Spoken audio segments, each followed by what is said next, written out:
sound waves are, you cannot see a sound wave, you know. In this space, there's a person talking over here, there's a piano playing over there, there's some machine outside the door. These things like resonate on like very kind of like low levels, but your body actually is still digesting all the sound, whether you're paying attention to it or not.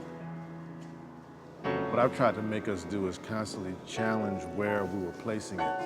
We've been trying to challenge that ever since we started as a band.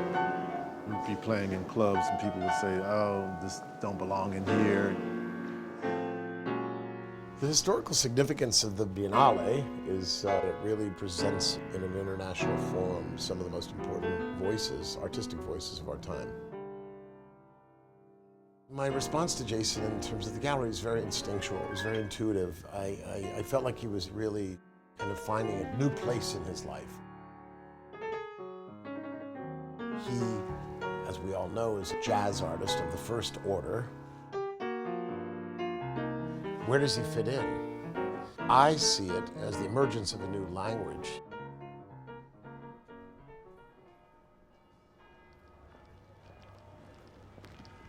Oh yeah, he ready. That's his art right there, laid out art.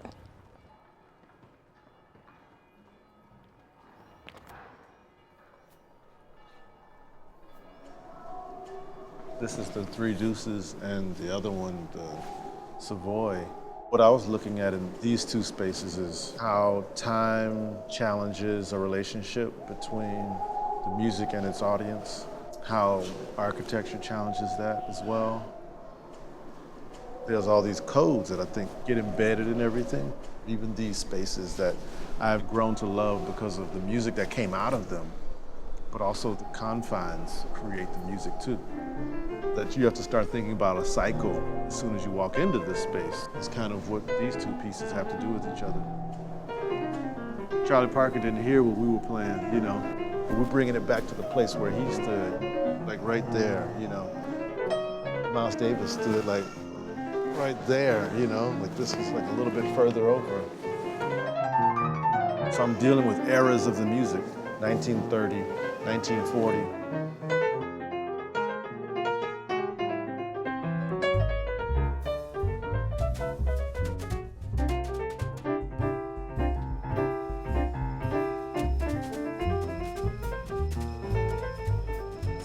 I think the Spirio is a tool for the artist. The day that they said, oh, come in here and try this piano, and I played, and then they played it back to me, I actually had them turn it off after 10 seconds because I didn't want to hear that. A pianist never really hears themselves play. They hear themselves from this perspective. Most of us like to live in a mythical reality of how we think we sound, which is natural for us. But for pianists, this is a strange moment. Now the piano becomes a recording device, which it never had been before.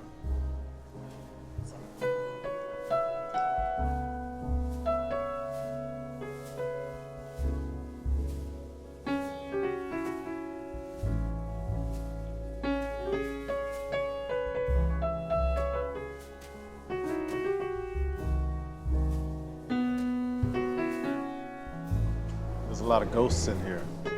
There's the ghost that sings in the Savoy Ballroom.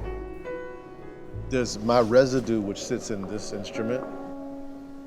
Every once in an hour, there's a piece that I wrote. The song is taken from an Angola prison work song.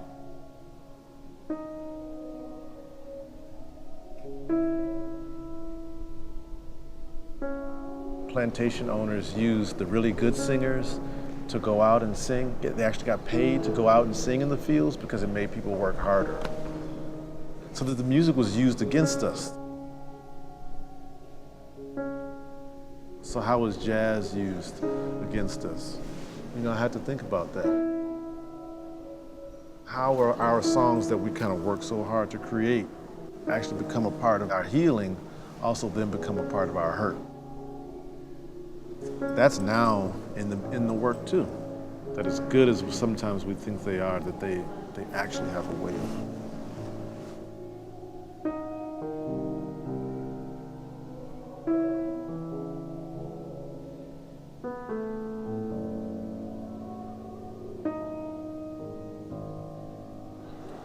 don't know how you ended up choosing these paths, but I do know for sure that we kind of really honor and kind of pour liquor and throw flowers at the feet of those people who kind of sat with us to show that we care.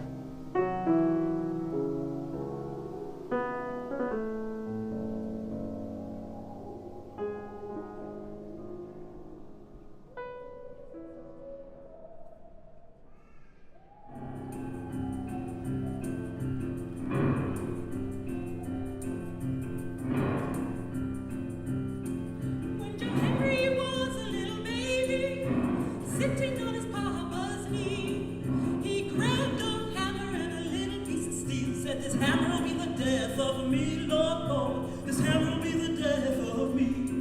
Now the captain said to John Henry, "I'm gonna bring that steel drill around. I'm gonna take that steam drill out on the I'm gonna drop that steel on the down, Lord, Lord. I'm gonna walk that steel on down." John Henry told his captain, "A man ain't nothing but a man. But before I let that steam drill tweak me down, I'll die with my hammer in my hand, Lord, Lord. I'll die with my hammer in my hand." John Henry said to his shaker,